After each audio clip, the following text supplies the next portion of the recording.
So Air Zimbabwe officially launched its direct Harare to London service following the arrival of its Airbus A330-300 at RG Mugabe International Airport on Monday, marking the resumption of the route after a 14-year hiatus. So mangwana ndopa vari kutanga trip yekutanga. So inenge chenda Sunday, Wednesday and Friday. Then mama days ayo ndeye kureturna, returning from London. But from Harare, it's Monday, Wednesday, and Friday. Hakuna every day. Utanga, because this is a 13 months wait list. Yavapiwa ni Spanish airline. So pane vamwana ndaona vachitoti aiwa kwakrietwa mabasa tatoona mabasa takunono apply dzikamai bhora pasi kudai. So this is a wait list and vachiri kungotraya kuti will it work. Vakaseta profit after 13 months dzacho idzodzo tichaona vachipeka mabag avo vachienda. So vasiri kunyazoziva kuti what is a wait list. A wait list is when one airline leases an aircraft together with the crew and key operational service from another airline. So vanhu ava vanouya ne-aircraft yavo, crew yavo, and maintenance ndo vanenge vachiita, insurance zvese ndo zvavanenge vachiprovida. So from pilot, cabin crew, zvese vanhu ivavo vanenge vari vekumaspanish. Ndofunga mapictures muri kuona kuti hakuna weganda redu iri, kune reganda ravo ivavava ndo variko ikoko. Pane mumwe munhu wandaona achikomenta kuti eZimbabwe on this deal ndiwindi ane bay neticket book, bhazi ndere vamwe. And I think kuti ndo zvatinogona kunyatsonzwisisa kuti dhiri rakamira sei. And sure tiri mawindi ndisi tine parking bay, ndisu tinayo RG E. So isusu turungoita chiwindi chekungoti hatisi kunyanyo benefita much. Dhiri iri mari yakawanda iri kuenda ku airline ndo kwairi kuenda. Ivo vari kungoti turungojoinawo nenyaya yekungoti it's going to help vanhu veku UK. It's going to be easy for them kuti vaite ma up and down avo vatravel. Ndo zvakanyanya number one thing chavalista, and then the other thing vari kuti tourism. It's going to benefit them on the tourism part. And also lastly vachaonawo to change. Hatuna kuwanda to change twacho twavachawana padhiri iri, tungori tushoma. I also saw someone achikomenta kuti Emerson aona rimwe dhiri richamupa mari, idhiri rake iri rekudya mari. I saw that comment, someone saying that pane vachatongo benefita. Mari iri kuuya iyi haisi kuti ichaenda kuti ichabenefita anyone. Hakuna, vanenge vatochionera chidhiri ichocho kutoti ichi chidhiri chinogona kutiita futi kuti tiite rich. It's not for any citizen, it's not for whatever. Maona chidhiri chacho ndechekungoti iwo homwe dzavo dzitese dzifute. And then ndaona Fadzai Mahere also commented, Hans, how do you expect kuti tipemberere chinhu changa chiripo in better form in the 80s? It's like launching Zupco buses with tickets, route timetables and bus stops, then saying it's a grand milestone. Zvanga zviripo izvi vaparidzi vasati vauraya, anzi vaparadzi vasati vauraya zvese. Let's not be bamboozled by their immense capacity for low standards. Kubva matoita mabiko neka one route kako, west till kuita ndege yekuroja. Having a functional national airline in 2026 should be as normal as breathing air. This ain't it.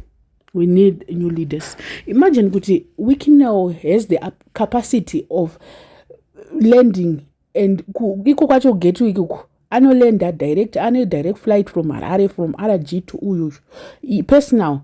But as a whole country hakuna muna, as Zimbabwe haina. We don't have ndege yedu isusu, atina ndege yedu. Just think of it.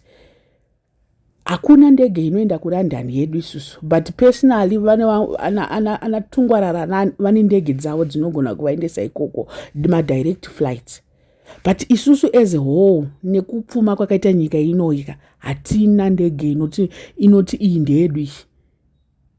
Amen. I don't know, but basically chiri kuprofita vari kutoprofita. Pane vanhu vakatoita meti dzacho vakatoona kutoti ichi chinhamba ichi chinogona kutongochiita kuti chiite mari ichi. It's not something that yes we celebrate kuti iwo maflights acho ari kumboita mari ko kuenda kuLondon. Ndaona ichi nziri kuita 800 something. And I also saw someone complaining. Rega nditarise kuti anga achicomplaina kuti chi about booking yakaita. Already patwa nema complaints, imagine. And I think kuti booking yese inenge ichihandlwa neAir Zimbabwe. like they'll handle some of the things, booking, what, they'll be the ones that will be doing all that. I want to try to read very fast because I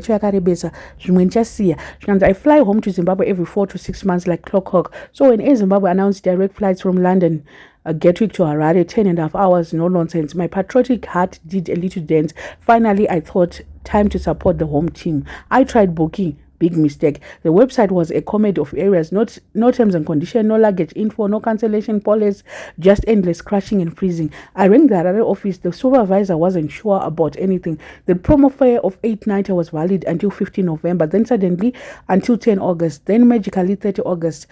By the time I refreshed the page, the same ticket had jumped to 1,036 before I do even picked a seat. Worse still, the site refused to give me a price on the dates I wanted. I tried different combination, nothing. Then I finally learned why. They only fly Monday, Thursday, and Saturday from London. Pick anything outside that narrow window, and the website just costs you. No plus 3 days flexibility like every normal airline, just a blank screen and a quiet judgment. After enough of this nonsense, I gave up, went back to Emirates and booked in minutes. Cheaper ticket, free Dubai visa, free hotel, free transfer, all payment option, full installment, PayPal, whatever. Emirates knows how to treat a customer. Then today, Air Zimbabwe took delivery of their new leased aircraft. My excitement lasted about 3 seconds. They are proper Ryanair style, no frills beds, built for hopping to Joburg, no crossing oceans, 10 hours of sea of clouds. So you can see Air Zimbabwe clearly skipped the homework, decent website, understanding their market, checking the competition, and most importantly, picking plans that don't feel like punishment for a long haul flight. So for now, I'll pass on the Sadzane Haifridzi and T Chikodzamvana Nemazepe. I'll take the long but entertaining route via Dubai instead. I think this person is complaining about the website, the booking, the whole system, and kuti it's not friendly. I don't know, Hangu.